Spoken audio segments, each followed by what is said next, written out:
Local సినీ ప్రపంచం నేను మీ హేమమాలిని. మరి వాల్టి సినీ ప్రపంచంలో ఏమేం అప్డేట్స్ ఉన్నాయో ఇప్పుడు చూసేద్దాం.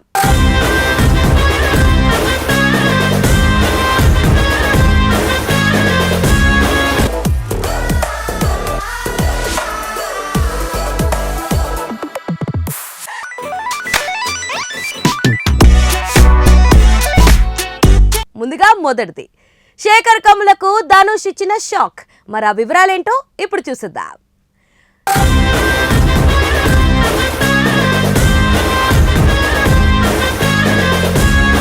శేఖర్ కమ్ముల దర్శకత్వంలో ధనుష్ ఈ వార్త బయటికి వచ్చినప్పుడు అందరూ ఆశ్చర్యపోయిన వాళ్లే.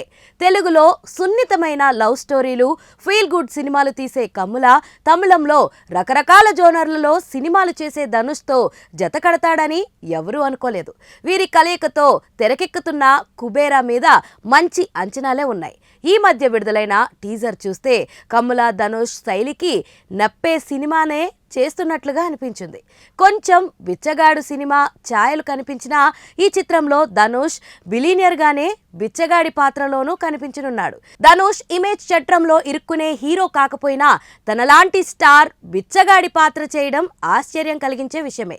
ఈ పాత్ర గురించి ధనుష్కు చెప్పడానికి తాను చాలా ఇబ్బంది పడినట్లు ఓ ఇంటర్వ్యూలో శేఖర్ కమ్ముల వెల్లడించారు. తొలిసారి తాను ధనుష్తో మాట్లాడినప్పుడు అతను తన గురించి చెప్పిన మాటలు తనకు పెద్ద షాక్ అని కమ్ముల తెలిపాడు. కుబేరా కథ సిద్ధమయ్యాక ధనుష్కు ఈ కథ చెబుదామనిపించింది. కానీ బిచ్చగాడి పాత్ర గురించి తనకు ఎలా చెప్పాలా అని సంకోచించా. ఇంతకీ నేనెవరో తనకు తెలుసో లేదో అని కూడా అనుమానం పడ్డా. కానీ ధనుష్కు ఫోన్ చేయగానే ఆయన నన్ను ఆశ్చర్యపరిచారు. నేను తీసిన వాటిలో ఫేవరెట్ సినిమాల గురించి, వాటిలోని సీన్ల గురించి మాట్లాడడం మొదలుపెట్టారు. అది నాకు షాక్. ధనుష్ లాంటి మంచి నటుడితో పనిచేయడం గొప్ప అనుభవం అని కమ్ముల తెలిపాడు. ఇక హీరోయిన్ రష్మిక మందన గురించి కమ్ముల స్పందిస్తూ, రష్మిక ఈ సినిమాలో పక్కింటి అమ్మాయి తరహా పాత్రలో కనిపిస్తుంది. ధనుష్ రష్మిక జంట స్క్రీన్ ప్రెజెన్స్ అద్భుతంగా ఉంటుంది. నేను ఈ కథ చెప్పడానికి రష్మికను కలిసినప్పుడు ముంబైలో యానిమల్ సినిమాకు సంబంధించిన పనిలో ఉంది. అదే సమయంలో పుష్ప 2 షూటింగ్లోనూ పాల్గొంటుంది. ముంబై టు హైదరాబాద్ విరామం లేకుండా తిరుగుతూ కూడా మళ్ళీ మా సినిమా కోసం వచ్చి ఏమాత్రం నీరసం, అసహనం లేకుండా పనిచేసింది అని శేఖర్ తెలిపాడు.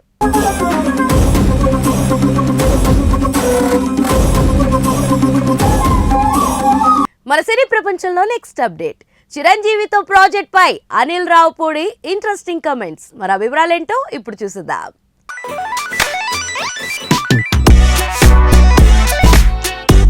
ప్రస్తుతం మన టాలీవుడ్ లో ఉన్నటువంటి మోస్ట్ సక్సెస్ఫుల్ డైరెక్టర్స్ లో వరుసగా 8 బ్లాక్ బస్టర్ హిట్స్ ఇచ్చిన దర్శకుడు అనిల్ రావుపూడి కూడా ఒకరు. అయితే తను తెరకెక్కించిన లేటెస్ట్ చిత్రం సంక్రాంతికి వస్తున్నాం రికార్డులు తిరగరాస్తుండగా టీం ఈ సినిమా సక్సెస్ ని ఎంజాయ్ చేస్తున్నారు. ఇక ఈ సినిమా తర్వాత మెగాస్టార్ చిరంజీవితో అనిల్ రావుపూడి కాంబినేషన్ లో సినిమా లాక్ అయిన సంగతి అందరికీ తెలిసిందే. మరి ఈ ప్రాజెక్ట్ పై తన లేటెస్ట్ కమెంట్స్ వైరల్ గా మారాయి. 2 ఫింగర్స్ క్రాస్ చేస్తూ వెంకటేష్ గారి సినిమాలో పాటలు ఎంత ప్రాధాన్యత ఉందో అలాంటిది చిరంజీవి గారికి ఈ తరహా మంచి మెలోడీ సాంగ్స్ పడితే ఎలా ఉంటుంది? ఇలాంటి మెలోడీ సాంగ్స్కి ఆయన గ్రేస్ యాడ్ అయితే ఎలా ఉంటుందో ఊహించుకోండి. డెఫినెట్గా ఇంతే హార్డ్ వర్క్ అక్కడ కూడా పెడతా ప్రామిస్ అంటూ కమెంట్ చేశారు. దీనితో మెగా ఫ్యాన్స్లో మరింత కాన్ఫిడెన్స్ వచ్చేసింది.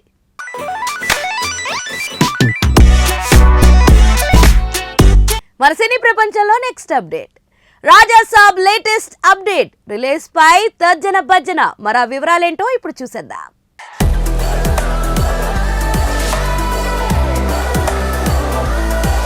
రెబల్ స్టార్ ప్రభాస్ చేస్తున్న సినిమాలు టాలీవుడ్ లో మరే ఇతర స్టార్ హీరో చేయడం లేదు. గత ఏడాది కల్కితో బ్లాక్ బస్టర్ హిట్ అందుకున్న డార్లింగ్ ప్రస్తుతం మారుతి దర్శకత్వంలో ది రాజా సాబ్ అనే సినిమాలో నటిస్తున్నాడు. హారర్ కామెడీ రొమాంటిక్ కథాంశంతో రాసుకున్న ఈ సినిమాలో నిధి అగర్వాల్, మాలవిక మోహన్, రిధిలు హీరోయిన్లుగా నటిస్తున్నారు. ఈ చిత్రంలో బాలీవుడ్ నటుడు సంజయ్ దత్ విలన్ గా నటిస్తున్నారు. ఇప్పటికే ఈ చిత్రం నుంచి విడుదలైన విడుదలైన పోస్టర్స్ గ్లిమ్స్ సినిమాపై భారీ అంచనాలను నెలకొల్పుతున్నాయి. ఇక రెబల్ స్టార్ ఫ్యాన్స్ ఈ సినిమా నుంచి తాజాగా వచ్చిన గ్లిమ్స్ చూసి ప్రభాస్ ను మళ్ళీ వింటేజ్ లో చూసినట్లు ఉందని, మిర్చి తరహా మళ్ళీ లవర్ బాయ్ గా కనిపించనున్నాడని తెగ సంబరాలు చేసుకుంటున్నారు. ప్రస్తుతం ఈ సినిమా చిత్రీకరణ హైదరాబాద్ లో జరుగుతుంది. ఈ నెలాఖరు వరకు ఫైటింగ్ సీన్లు కొన్ని తెరకెక్కిస్తున్నాడు మారుతి. అయితే ఈ షెడ్యూల్లో ప్రభాస్ ఉండరని, ఆయన లేని సీన్స్ ను తెరకెక్కిస్తున్నారట. ఫిబ్రవరిలో షూట్ చేసే 10 రోజుల షెడ్యూల్లో డార్లింగ్ వచ్చి చేరతాడట. ఆ షెడ్యూల్లో పాటలు మినహా మిగిలిన వర్క్ అంతా పూర్తవుతుందని యూనిట్ సభ్యులు సమాచారం. కానీ ఈ సినిమాలో విఎఫ్ఎక్స్ వర్షన్ ఎక్కువ ఉంటుందని, ఏప్రిల్ 10 నాటికి ఆ వర్క్ ఫినిష్ అవుతుందా లేదా అనే డౌట్ యూనిట్లో ఉందట. వర్క్ ఫినిష్ కాకుంటే రిలీజ్ వాయిదా వేయక తప్పదు.